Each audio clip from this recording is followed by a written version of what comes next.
வாழ்க வளமுடன். நண்பர்கள் அனைவருக்கும் வணக்கம். நான் உங்கள் நண்பன் Arjun, SEBI registered research analyst. இன்னைக்கு 20th ஜனவரி போஸ்ட் மார்க்கெட் போட்டு பார்த்துடலாம். மார்க்கெட்டு கதற கதற அடிக்கிறாங்க. போர்ட்ஃபோலியோ எல்லாம் வந்து கதற கதற இறங்கிட்டு இருக்குது. அதாவது இப்படிதான் ஒரு ஃபால் வரும் அப்படிங்கிறது இல்லாத இது ஒரு வேற மாதிரியான ஃபாலாக இருக்குது. லைக் வெர்டிக்கலாக மார்க்கெட் வந்து இறங்குது. இதுக்கு எல்லாம் காரணம் என்ன அப்படின்னா ஒரு முட்டாள். அந்த முட்டாளால் உலக மார்க்கெட் எல்லாம் இறங்கிட்டு இருக்குது. அதாவது உலக மார்க்கெட் எல்லாமே வந்து ஏற்கனவே ஏறின மார்க்கெட் இறங்கிட்டு இருக்குது. அது பற்றி பிரச்சனை இல்லை. ஆனால் நம்ம மார்க்கெட்டு இந்த 1.5 வருஷமா ஏறவே கிடையாது. ஆனால் இறங்கும்போது சேர்ந்து இறங்கிட்டு இருக்குது. இன்னைக்கு வந்து அந்த 25,470ங்கிறது ஒரு மேஜிக் சப்போர்ட்டாக இருந்துச்சு. அந்த சப்போர்ட்டையும் பிரேக் பண்ணிட்டு 25,200 இன்னைக்கு வந்து பிரேக் பண்ணிடுது. ஒரு அன்எக்ஸ்பெக்டட் செல்லிங் ப்ரெஷர். இதுக்கு எல்லாம் வந்து ஜியோ பொலிட்டிக்கல் டென்ஷன் ரொம்ப ரொம்ப அதிகமாக போயிட்டு இருக்குது. அது மட்டும் இல்லாமல் யூஎஸ் பிரசிடென்ட் ட்ரம்ப் வந்து ஒவ்வொரு ப்ரெஸ் மீட்டிங்லையுமே வந்து ரொம்ப ஹார்டான ஒரு வேர்டு எல்லாமே யூஸ் பண்ணுறாரு. ஓகேங்களா? அதாவது எஃப்ஐஸ் வந்து நார்மலாகவே வந்து செல் பண்ணுவாங்க. இப்போ வந்து அவங்களுக்கு வந்து என்ன சொல்கிறது, ஒரு அவுள் கிடைச்ச மாதிரி ஃப்ரெஷ்ஷாக வந்து செல் பண்ண ஆரம்பிச்சிருக்கிறாங்கன்னு வச்சுக்கோங்க. அது மட்டும் இல்லாமல் நமக்கு ருப்பி வந்து ரொம்ப வீக் ஆகிட்டு இருக்குது. ஜியோ பொலிட்டிக்கல் டென்ஷன் வந்துட்டு இருக்கிற ஏர்னிங்ஸ் ரிப்போர்ட், ஒரு வீக்கான ஏர்னிங்ஸ் ரிப்போர்ட் வந்துட்டு இருக்குது. ஸோ இது எல்லாம் ஒன்றா சேர்ந்து நம்ம மார்க்கெட்டை கதற கதற அடிச்சுக்கிட்டு இருக்கிறாங்க. ஓகேங்களா? ஓகே, இன்னைக்கு இருக்கிற போஸ்ட் மார்க்கெட் ரிப்போர்ட். இப்போ நிஃப்டியோடைய நெக்ஸ்ட் சப்போர்ட் என்ன? அதுக்கடுத்து வந்து கோல்டு. எஸ்டர்டே தான் சொன்னேன் $5,000 போயிட மாட்டிருக்குதுன்னு. இன்னைக்கு $4,750 வந்துருச்சு கோல்டு. சில்வர் சகட்டு மேடி ஏறிட்டு இருக்குது. அதாவது ஜியோ பொலிட்டிக்கல் டென்ஷன் ரொம்ப அதிகமாகிட்டு இருக்குது அப்படிங்கிறது வந்து நமக்கு வந்து நல்லா கிளியராக தெரியுது. ஓகேங்களா? ஓகே, ஸோ இந்த நியூஸ் எல்லாத்தையுமே பார்த்துடலாம். வெனஸ்டே நிஃப்டியோடைய சப்போர்ட் அண்ட் ரெசிஸ்டன்ஸ் என்ன? ஸோ எல்லாத்தையும் பார்த்துல எங்கே ஸ்கிப் பண்ணால் பாருங்கள். இந்த வீடியோ உங்களுக்கு கண்டிப்பாக யூஸ்ஃபுல்லாக இருக்கும். என்னோட யூடியூப் சேனல் இது வரைக்கும் சப்ஸ்கிரைப் பண்ணல அப்படின்னா சப்ஸ்கிரைப் பண்ணிட்டு பாருங்க. ஓகே, எஸ்டர்டே வந்து யூஎஸ் மார்க்கெட் வந்து ஹாலிடே. அங்கே வந்து மார்ட்டின் லூதர் கிங் டேங்கனால ஹாலிடே. பட் எஸ்டர்டேவே வந்து யூஎஸ் ஃபியூச்சர் வந்து ஆல்மோஸ்ட் 500-600 பாயிண்ட்ஸ் டவுனில் இருந்துச்சு. இப்போ வந்து 150 பாயிண்ட்ஸ் டவுனில் தான் ட்ரேட் ஆகிட்டு இருக்குது. அதான் நியர்லி வந்து 700 பாயிண்ட்ஸ் டவுனில் தான் இருக்குது ஆஸ் ஆஃப் நவ். இன்னும் வந்து இந்த வீடியோ ரெக்கார்ட் பண்ணும்போது யூஎஸ் மார்க்கெட் இன்னும் ஓப்பன் ஆகல. ஃபியூச்சர் தான் வந்து ஆல்மோஸ்ட் 650-700 பாயிண்ட்ஸ் டவுனில் இருக்குது. ஓகே, இந்த யூஎஸ் பிரசிடென்ட் ட்ரம்ப் சின்ராஸ் வந்து ரொம்ப அக்ரெசிவான வேர்ட்லாம் யூஸ் பண்ணிட்டு இருக்காரு. ஃபர்ஸ்ட் என்ன பண்ணாரு, ஒரு 15 days பேக் வெனிசுலாவை தட்டி தூக்கினாரு. அதாவது வெனிசுலாவில் இருக்கிற அங்கே இருக்கிற மினரல்ஸ், குரூடு, இது எல்லாமே வந்து தன் வசப்படுத்தணும் அப்படின்ட்டு அங்கே இருக்கிற பிரசிடெண்ட்டை தூக்கினாரு. தூக்கிட்டு அங்கே வந்து அவருக்கு ஃபேவரான, அதாவது நோபல் ப்ரைஸ் வாங்கினவங்களை வந்து பிரசிடெண்ட்டாக போட்டார். அவங்களும் போய் நோபல் ப்ரைஸை போய் இவருக்கு கொடுத்துட்டாரு. ஓகே, அது வேண்டாம். அங்கே இருக்கிற 300 பில்லியன் க்ரூடு பேரல்ஸ் வந்து ஆக்குபை பண்ணிட்டாரு.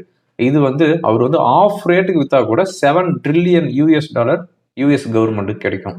அதாவது இப்போ வந்து $60 இருக்குது ஒரு பேரல். ஆனால் அது வந்து அவர் வந்து $30 விற்றா கூட $7 trillion யூஎஸ் கவர்மெண்ட்டுக்கு கிடைக்கும். அதனுடைய ஆசை அடங்காத ட்ரம்ப் இப்போ என்ன பண்ணுறாரு அப்படின்னா கிரீன்லாண்டை வந்து தூக்க பார்க்குறாரு. கிரீன்லாண்டு வந்து யூஎஸ்க்கு தான் சொந்தம் அப்படின்ட்டு பண்ணிட்டு இருக்கிறாரு. அதாவது கிரீன்லாண்டுங்கிறது வந்து ஒரு டெரிட்டரி ஏரியா, ஜெர்மனியோடைய டெரிட்டரி ஏரியா. லைக் இப்போ நம்ம இந்தியாவில் எப்படி பாண்டிச்சேரி, கோவா இதெல்லாம் வந்து ஒரு டெரிட்டரி யூனியனாக இருக்குது, அது மாதிரி அந்த கிரீன்லாண்டு வந்து யூஎஸ்க்கு தான் சொந்தம் அப்படின்ட்டு அதையும் தட்டி தூக்கிறதுக்கு உண்டான வேலையெல்லாம் பண்ணிட்டு இருக்கிறாரு. அதுக்கப்புறமா வந்து போர்ட் ஆஃப் பீஸ் அப்படின்ட்டு ஒரு ஃபார்ம் பண்ணிக்கிறாரு. அந்த போர்ட் ஆஃப் பீஸில் வந்து எல்லா நாட்டு தலைவர்களையும் ஒன்று சேர்த்துறேன் அப்படிங்கிற பேர் வழியில் பண்ணிட்டு இருக்கிறாரு. ஒரு பக்கம் வந்து குழந்தையும் கிள்ளிட்டு இன்னொரு பக்கம் வந்து தொட்டிலையும் ஆட்டுறாரு. அதுதான் ஓகேங்களா. இங்கெல்லாம் வந்து ஒவ்வொரு நாட்டையாக வந்து தன் வசப்படுத்தணும் அப்படின்ட்டு அதெல்லாம் பண்ணிட்டு இந்த பக்கம் போர்ட் ஆஃப் பீஸ், அதாவது நான் வந்து உலகத்தின் சமாதான தலைவர் அப்படிங்கிற மாதிரியான வேலை பண்ணிட்டு இருக்கிறாரு. இப்போ இதுக்கு வந்து நம்ம இந்தியன் பிரைம் மினிஸ்டரையும் வந்து போர்ட் ஆஃப் பீஸில் வந்து சொல்லிக்கிறாரு. பட் இவங்க வந்து அதை அக்செப்ட் பண்ணாங்களா இல்லை ரிஜெக்ட் பண்ணாங்களா அப்படிங்கிறது இதுவரையும் எந்த ஒரு செய்தியும் வர கிடையாது. ஆனால் பிரான்ஸ் பிரசிடென்ட் மெக்ரான் என்ன சொல்லிக்கிறாரு, இந்த போர்ட் ஆஃப் பீஸில் நான் வரமாட்டேன், நீங்கள் பண்ணுறது வந்து அநீதி அப்படின்ட்டு ஒரு மெசேஜ் வந்து ட்ரம்ப்புக்கு அனுப்பிட்டு இருக்கிறாரு. ஆனால் ட்ரம்ப் வந்து அதை வந்து சோசியல் மீடியாவில் ஃபார்வர்ட் பண்ணிக்கிறாரு. ஓகேங்களா. இப்போ வந்து ட்ரம்ப் வந்து சுவிட்சர்லாந்துக்கு போகிறாரு, அதாவது டாவோஸ் மீட்டிங்க்கு போகிறாரு. அந்த டாவோஸ் மீட்டிங்க்கு போகும்போது ரிப்போர்ட்டர் வந்து கேட்குறாங்க, உங்களுடைய போர்ட் ஆஃப் பீஸில் வந்து ஃப்ரான்ஸோடைய பிரைம் மினிஸ்டர் வந்து கலந்துக்கல அப்படின்னு சொல்கிறாங்களே, அதை பற்றி உங்களுடைய கருத்து என்ன அப்படின்னு கேட்கறதுக்கு இவர் என்ன சொல்கிறாரு அப்படின்னா, அவர் கலந்துக்கணும்னு எங்களுக்கு அவசியம் இல்லை, ஆனால் அங்கே ஃப்ரான்ஸோடைய ஒயின் அண்ட் சாம்பியனுக்கு நான் வந்து 200% டேரிஃப் போடுவேன், அப்போ அவர் ஆட்டோமேட்டிக்காக எங்கள் யூனியனில் அதாவது போர்ட் ஆஃப் பீஸில் வந்து ஜாயின் பண்ணுவார் அப்படின்ட்டு எவ்வளோ ஒரு எகத்தாளமாக எவ்வளோ ஒரு தலைக்கணத்தோடு வந்து ஆன்சர் பண்ணிக்கிறாரு பாருங்க. ஸோ நான் ஆல்ரெடி மெனி வீடியோஸில் சொன்னேன், ஒரு நாட்டை வந்து ஒரு முன்னேற்ற பாதையில் கொண்டுட்டு போகிறதுக்கு, ஒரு கட்டமைக்கிறதுக்கு ஒரு 100 பொருளாதார அறிஞர்கள் வேணும். ஆனால் ஒரு நாட்டை வந்து அழிவு பாதைக்கு கொண்டுட்டு போகிறதுக்கு ஒரு முட்டாள் போதும். அதுதான் இப்போ வந்து ட்ரம்ப் வந்து செஞ்சுட்டு இருக்கிறாரு. ஓகேங்களா? அதுக்கடுத்தா வந்து புட்டின் வந்து இந்த போர்ட் ஆஃப் பீஸில் இருக்கிறாரா அப்படின்னு கேட்டிருக்கிறாங்க. ஆனால் இருக்கிறாரு, ஆனால் எந்த ஒரு ரெஸ்பான்ஸும் இல்லை அப்படிங்கிற மாதிரியான பதிலெலாம் சொல்லிக்கிறாரு. ஓகேங்களா? ஸோ ட்ரம்ப்போடைய இப்போ இருக்கிற ஒரே எண்ணம் வெனிசுலாவை தட்டி தூக்கின மாதிரி கிரீன்லாண்டை தூக்கணும், கிரீன்லாண்டை தூக்கின மாதிரி கனடாவை அடுத்து தூக்கணும்னு சொல்லிக்கிறாரு. அதாவது கனடா வந்து இந்த ஃபீல்டில் இன்னும் அந்த சர்க்கிளில் வரல. ஏற்கனவே 1 month பிஃபோர் கனடா வந்து யூஎஸோடைய ஒரு பார்ட் அப்படின்னு ஏற்கனவே சொல்லி வச்சிருக்கிறாரு. இப்போ கிரீன்லாண்டை தூக்குனாரு அப்படின்னா அதுக்கு அடுத்தது வந்து கனடாவை தூக்குறேன் அப்படிம்பாரு. ஸோ இப்போ வந்து நேட்டோ கண்ட்ரிங்களுக்கு யூஎஸ் பிரசிடென்ட் ட்ரம்ப் போட்ட 10% டேரிஃப் கம்மிங் February 1 இம்ப்ளிமெண்ட் பண்ண போகிறாங்க. ஸோ அதுக்கு முன்னாடி நேட்டோ கண்ட்ரிகள்லாம் அதுக்கு வந்து ரெஸ்பான்ஸ் பண்ணுவாங்க. இது வந்து ஒரு பெரிய ட்ரேட் வார் நடக்க போகுது. இது வந்து ஜியோ பொலிட்டிக்கல் டென்ஷனை ரொம்ப ரொம்ப அதிகமாக கொண்டுட்டு போக போகுது.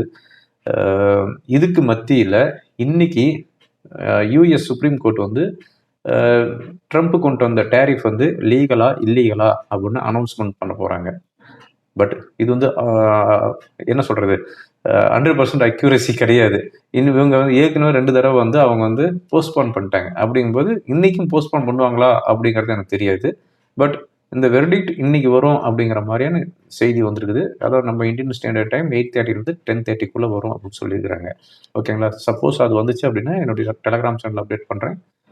என்னோட டெலகிராம் சேனல் வந்து ஃபாலோ பண்ணிக்காங்க. ஓகே, யூஎஸ் மார்க்கெட்டு இப்போ வந்து as of now 650 points nearly வந்து யூஎஸ் ஃபியூச்சர் வந்து டவுனில் ட்ரேட் ஆகிட்டு இருக்குது. நாஸ்டாக் இண்டெக்ஸ் ஆல்மோஸ்ட் 300 பாயிண்ட்ஸ் டவுனில் இருக்குது. ஓகேங்களா? யூரோப் மார்க்கெட் எவ்வளோ இருக்குது அப்படின்னு பார்த்தோம் அப்படின்னா ஜெர்மனி டேக்ஸ் நியர்லி 1.5% டவுனில் வந்து ட்ரேட் ஆகிட்டு இருக்குது. இன்னைக்கு மார்னிங் ஏசியன் மார்க்கெட் பார்க்கும்போது ஜாப்பனீஸ் மார்க்கெட்டு நல்ல ஒரு செல்லிங் ப்ரெஷர். லைக் ஜாப்பனீஸ் இன்னைக்கு 1% நியர்லி டவுனில் க்ளோஸ் ஆயிருது. ஹேங்சங் இண்டெக்ஸ் 0.3% அண்ட் ஷாங்காய் இண்டெக்ஸ் 0.85% டவுனில் வந்து க்ளோஸ் ஆயிருக்குது. ஜப்பானுடைய பாண்ட் ஈல்டு எல்லாம் சகட்டுக்கு மேனிக்கு போயிட்டு இருக்குது. 40 year ஈல்டு வந்து இன்னைக்கு 28 பேசிஸ் பாயிண்ட் வந்து இன்க்ரீஸ் ஆயிருக்குது. அதே மாதிரி 30 year ஈல்டு வந்து 27 பேசிஸ் பாயிண்ட் வந்து இன்க்ரீஸ் ஆயிருக்குது. அதாவது ஜப்பானில் வந்து இப்போ வந்து எலெக்ஷன் வந்து அனௌன்ஸ்மெண்ட் பண்ணிக்கிறாங்க அங்கே இருக்கிற இன்ட்ரீம் கவர்மெண்ட்டு. அதனால் ஜப்பானுடைய பாண்டோடைய ஈல்டு எல்லாம் சகட்டுக்கு மேலே இன்க்ரீஸ் ஆயிருக்குது. ஓகேங்களா? இன்னைக்கு மார்னிங் நம்ம gift Nifty like 50 to 70 points டவுனில் தான் இண்டிகேட் பண்ணிட்டு இருந்துச்சு. இன்னைக்கு கிஃப்ட் நிஃப்டி 50 to 70 பாயிண்ட்ஸ் டவுனில் தான் இண்டிகேட் பண்ணிட்டு இருந்துச்சு. அதே மாதிரி தான் ஓப்பன் ஆச்சு. 25,570 or 80 ஓப்பன் ஆச்சு. அங்கேருந்து இறங்குது எங்கேயுமே பவுன்ஸே ஆக கிடையாது. அதாவது 25,470 ஒரு சப்போர்ட் இருந்துச்சு. கரெக்டாக ஒரு 10 பாயிண்ட்ஸ் முன்னாடி பவுன்ஸ் ஆகி ஒரு 50 பாயிண்ட்ஸ் இன்க்ரீஸ் ஆச்சு. ஓகே, மார்க்கெட்டு டபுள் பாட்டம் எடுத்துருச்சு அப்படின்னு வெயிட் பண்ணால் அந்த லெவலையும் பிரேக் பண்ணுது. 25,470 பிரேக் பண்ணிட்டு 25,200 பிரேக் பண்ணுது. ஸோ அந்த அல்டிமேட் சப்போர்ட் சொன்ன பார்த்தீங்களா, அது வந்து பிரேக் ஆகிருக்குது. ஏற்கனவே வந்து அல்டிமேட் சப்போர்ட்னு சொல்லியிருந்தேன். என்னுடைய வீடியோ கண்டினியூ பார்க்கறவங்களுக்கு தெரிஞ்சிருக்கும். 25,700க்கு கீழே அல்டிமேட் சப்போர்ட்டு பேரிஸ் ட்ரிக்கெட் ஆகுது. அதனால் ரொம்ப கேர்ஃபுல்லாக இருங்க அப்படின்னு சொல்லியிருந்தேன். வந்து 25,200 வந்துருச்சு. ஓகேங்களா? ரைட். இன்னைக்கு வந்து சென்செக்ஸ் 1065 பாயிண்ட்ஸ் டவுன் ஆயிருக்குது. அதாவது இந்த 1.5 மாசத்துல நியர்லி வந்து 4000 பாயிண்ட்ஸ் வந்து டவுன் ஆயிருக்குது சென்செக்ஸ். 1.28% 82,180 செட்டில் ஆகுது. நிஃப்டி 353 பாயிண்ட்ஸ் டவுனில் க்ளோஸ் ஆகுது. 1.38% 25,232 செட்டில் ஆகுது. இன்னைக்கு மார்க்கெட் கேபிட்டலைசேஷன் மொத்தமாக வந்து 10 லட்சம் கோடி வந்து டவுன் ஆயிருக்குது. ஓகேங்களா? Mid cap and small cap each 2% டவுனில் க்ளோஸ் ஆயிருக்குது. அதுக்கு அடுத்ததான் வந்து இன்னைக்கு எல்லா செக்டாருமே டவுனில் தான் க்ளோஸ் ஆகுது. பர்டிகுலராக வந்து ரியாலிட்டி இண்டெக்ஸ் 5% டவுனில் க்ளோஸ் ஆகுது. Auto, IT, media, metal, PSC bank, pharma, oil and gas, consumer டியூரபிள்ஸ்னு எல்லா இண்டெக்ஸும் 1.5% to 2.5% டவுனில் க்ளோஸ் ஆகுது. இன்றைக்கி உங்களுடைய போர்ட்ஃபோலியோ இன்றைக்கி நைட் அப்டேட் ஆனதுக்கப்புறம் எடுத்து பார்த்தீங்க அப்படின்னா ஷாக் ஆகிடுவீங்க. ஓகேங்களா? படு மோசமாக இருக்குது. அதான் மியூச்சுவல் ஃபண்டோடைய போர்ட்ஃபோலியோ வேணால் ஸ்க்ரீன்ஷாட் எடுத்து வச்சுக்காங்க. நாளைக்கு எவ்வளோ டவுன் ஆகுதுன்னு நோட் பண்ணி பார்ப்பீங்க. ருப்பி இன்றைக்கி 90.98 வந்து செட்டில் ஆயிருக்குது. எஸ்டர்டே வந்து 90.91 வந்து செட்டில் ஆயிருந்துச்சு. ஓகே, இதுதான் போஸ்ட் மார்க்கெட் ரிப்போர்ட்டு. நாளைக்கு வந்து சுவிட்சர்லாந்து அதாவது டாவோஸில் வந்து யூஎஸ் பிரசிடென்ட் ட்ரம்ப்போடைய மீட்டிங் இருக்குது. இந்த மீட்டிங்கில் வந்து இந்தியாவிலேருந்து 7 சிஇஓஸ் அதாவது 7 மேஜர் கம்பெனியோடைய சிஇஓஸ் வந்து அட்டன் பண்ணுறதா வந்து நியூஸ் வந்திருக்குது. அதில் யார் யார் அப்படின்னு பார்த்தோம் அப்படின்னா டாடா சேர்மன் நடராஜன் சந்திரசேகரன், பாரதி என்டர்பிரைஸோடைய சுனில் பாரதி மிட்டல், ஸ்ரீனி பலீலா இன்ஃபோசிஸோடைய சிஇஓ, அனிஷ் ஷா மகேந்திரா குரூப், அதுக்கடுத்து வந்து சலீல் எஸ் பரேக், அதுக்கடுத்து வந்து சஞ்சீவ் பஜாஜ் ஃபின்சர்வோடைய managing director, Hari S Bhartia Jubilant Bhartia group. So இத்தனை பேர் வந்து டாவோஸ் மீட்டிங்கில் ட்ரம்ப்போட மீட்டிங்கில் வந்து அட்டன் பண்ணுறதா இருக்குது. ஓகேங்களா? இன்றைக்கி வந்து 700 ஸ்டாக்ஸ் நேஷனல் ஸ்டாக் எக்ஸ்சேஞ்சில் 700 ஸ்டாக்ஸ் வந்து இன்றைக்கி வந்து 52 வீக் லோ வந்து பிரேக் பண்ணியிருக்குது. அதுக்கடுத்து வந்து கோல்டு இன்றைக்கி வந்து அதாவது எம்சிஎக்ஸில் வந்து 1.5 lakhs 10 grams கிராஸ் பண்ணிக்குது. சில்வர் வந்து 3.27 lakhs per kg வந்து கிராஸ் பண்ணிக்குது எம்சிஎக்ஸில். ஓகேங்களா? ஓகே, இப்போ ஓவராலாக நம்ம மார்க்கெட் எப்படி இருக்குதுன்னு பார்க்குறதுக்கு முன்னாடி முக்கியமான ஈவெண்ட் இன்றைக்கி எதுவும் இல்லை. வெனஸ்டே வந்து 12:30 PM இங்கிலாண்டோட இன்ஃப்ளேஷன் வருது. இன்ஃப்ளேஷன் ஆகுது ஒன்றாவது யூஎஸ் பிரசிடென்ட் என்ன சொல்கிறாங்கன்னு தான் வந்து பார்த்துட்ருக்குறாங்க. மற்ற எல்லா மார்க்கெட்டுமே வந்து பிளட் பாத்தில் இருக்குது. வெனஸ்டே பொறுத்தவரையும் doctor Reddy, Hind petro, Jindal stainless steel இவங்க வந்து ஏர்னிங்ஸ் ரிப்போர்ட் வந்து அனௌன்ஸ்மெண்ட் பண்ண போகிறாங்க. ஓகே, இப்போ ஓவரால் மார்க்கெட் எப்படி இருக்குது அப்படின்னு பார்த்தோம் அப்படின்னா அதாவது 25,700 கீழே பேரிஸ் அப்படின்ட்டு அந்த லெவலுக்கு கீழே வந்துச்சு. 25,417 சொல்லியிருந்தேன், அந்த லெவலையும் பிரேக் பண்ணிச்சு. இப்போ வந்து 25,200 ஏறி இருக்குது. அதாவது டிசம்பர் 31 அன்னைக்கு என்னுடைய ஃப்ரீ டெலிகிராம் சேனலில் ஒரு ஸ்க்ரீன்ஷாட் போட்டிருந்தேன். உங்களுக்கு எதாவது டவுட் இருந்துச்சு அப்படின்னா இப்போ கூட நான் வந்து டேக் பண்ணிக்கிறேன், போய் பார்த்துக்காங்க. என்ன போட்டிருந்தேன் அப்படின்னா இந்த லாஸ்ட் 4 இயர்ஸில் ஜனவரி மந்த் என்ன ஆச்சு நிஃப்டி அப்படின்னு போட்டிருந்தேன். அது 2022 0.5% டவுன் ஆயிடுச்சு, 2023 1.6%, 2024 2%, 2025 2.1%. இப்போ வந்து ஆல்மோஸ்ட் 2.5% டவுனில் தான் இருக்குது நம்ம நிஃப்டி.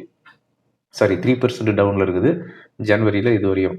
பட் ஏதாவது இங்கேருந்து பவுன்ஸ் வருமா அப்படின்னு பார்த்தோம் அப்படின்னா இப்போ இருக்கிற ஒரு சப்போர்ட் அப்படின்னு பார்த்தோம் அப்படின்னா 25,000 தான். 25,470க்கு கீழே இப்போ இருக்கிற சப்போர்ட் அப்படின்னு பார்த்தோம் அப்படின்னா 25,000 தான். இந்த 25,000ங்கிறது எப்போ வந்துச்சு அப்படின்னு பார்த்தோம் அப்படின்னா like October 7th 8th 9th அந்த டேட்டில் வந்து கன்சால்டேட் ஆகிருக்குது. அது நான் கிளியராக சார்ட்டில் காட்டுறேன் பாருங்கள். அந்த கன்சால்டேட் ஆன லெவல் தான் வந்து 25,000. ஸோ அந்த 25,000 தான் இப்போ இருக்கிற ஒரு மேஜிக் ஃபிகர். சப்போஸ் 25,000 பிரேக் பண்ணிச்சுன்னா என்னங்க வரும் அப்படின்னு கேட்டிங்க அப்படின்னா என்னன்னு சொல்கிறது, அதுக்கப்புறம் 400 பாயிண்ட் ஃப்ரீயாக இருக்குது. 24,600 தான் இருக்குது. அதனால் இப்போ 25,000ங்கிறது ஒரு ஸ்ட்ராங் சப்போர்ட். ஆனால் இப்போ 25,000 வந்து வாட்ச் பண்ணிக்கலாம். இந்த 2 நாளில் எஸ்டர்டே மண்டே வந்து பார்த்தோம் அப்படின்னா நியர்லி 110 பாயிண்ட், இன்றைக்கி வந்து 353 பாயிண்ட். அதாவது 2 நாளில் வந்து 460 பாயிண்ட் நியர்லி வந்து டவுன் ஆகிருக்குது. ஸோ இங்கேருந்து ஏதாவது ஒரு பவுன்ஸ் வருமா அப்படின்னு பார்த்தோம் அப்படின்னா அப்படி வந்துச்சு அப்படின்னா 25,500 வந்தாவே பெரிய விஷயம் நான் நினைக்கிறேன். ஓகேங்களா? ஸோ 25,500 தான் இப்போ இருக்கிற ஒரு ரெசிஸ்டன்ஸ் ஜோன். சப்போர்ட் 25,000. இப்போ டெக்னிக்கலாக என்ன இண்டிகேட் பண்ணுது அப்படிங்கிறதையும் பார்த்துடலாம். இப்போ நான் பார்த்துட்டு இருக்கிறது நிஃப்டியோடைய டே கேண்டில் பார்த்துட்ருக்குறோம். அதாவது பாருங்கள், ஒரு பெரிய ரெட் கேண்டில் ஃபார்ம் ஆயிருக்குது இன்றைக்கி. அதாவது 350 பாயிண்ட்ஸ் டவுன் ஆயிருக்குது. எஸ்டர்டே நான் போட்டிருந்த லைன் 25,470ங்கிறது சப்போர்ட்டு அப்படின்னு சொல்லியிருந்தேன். இப்போ அதை பிரேக் பண்ணிவிட்டு வெர்டிக்கலாக வந்து இறங்கியிருக்குது. இப்போ நெக்ஸ்ட் சப்போர்ட் அப்படின்னு பார்க்கும்போது இதுதான். அதாவது அக்டோபர் 8th 9th 10th இந்த ரேஞ்சில் வந்து கன்சால்டேட் ஆகிருக்குது பாருங்கள். இதுதான் வந்து இப்போ இருக்கிற சப்போர்ட் 25,000. ஸோ 25,000 தான் சப்போர்ட். ஒரு வேளை இங்கேருந்து ஏதாவது பவுன்ஸ் வருது அப்படிங்கிற பட்சத்தில் இந்த 350 பாயிண்ட்ஸில் ஒரு 50% ரீட்ரேஸ்மெண்ட் எடுத்தோம் அப்படின்னா 175 பாயிண்ட்ஸ். அப்படிங்கும்போது 25,450 500 வரை வர்றதுக்கு உண்டான வாய்ப்புகள் இருக்குது. ஓகேங்களா? இது வந்து வெனஸ்டே அன்னைக்கு இருக்க வேண்டிய லெவல். இது வந்து இப்போ டெலீட் பண்ணிடலாம். இது வந்து 1 hour கேண்டலுக்கு நான் மாற்றிக்கிறேன். ஸோ இந்த 25,450 இந்த லெவல் வரையும் வர்றதுக்கு உண்டான வாய்ப்பு இருக்குது. 25,450 to 25,500. அதனால் இந்த லெவல் வந்து வாட்ச் பண்ணிக்காங்க. சப்போர்ட் அப்படின்னு பார்க்கும்போது 25,000 தான் இப்போ இருக்கிற மேஜர் சப்போர்ட். ஓகேங்களா? பேங்க் நிஃப்டி என்ன இண்டிகேட் பண்ணுது அப்படின்னு பார்த்தோம் அப்படின்னா, பேங்க் நிஃப்டி அதாவது ஏற்றத்துக்கு இறங்கணும் அப்படின்னா நல்லாவே இறங்கணும். அதாவது 58,000மே வரணும்னு வச்சுக்கோங்களேன். இப்போ இருக்கிற சப்போர்ட் அப்படின்னு பார்த்தோம் அப்படின்னா 59,300.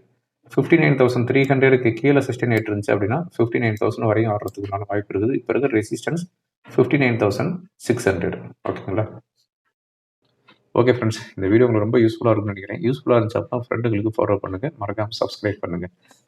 தேங்க்யூ ஃபார் வாட்சிங். வாழ்க வளமுடன்.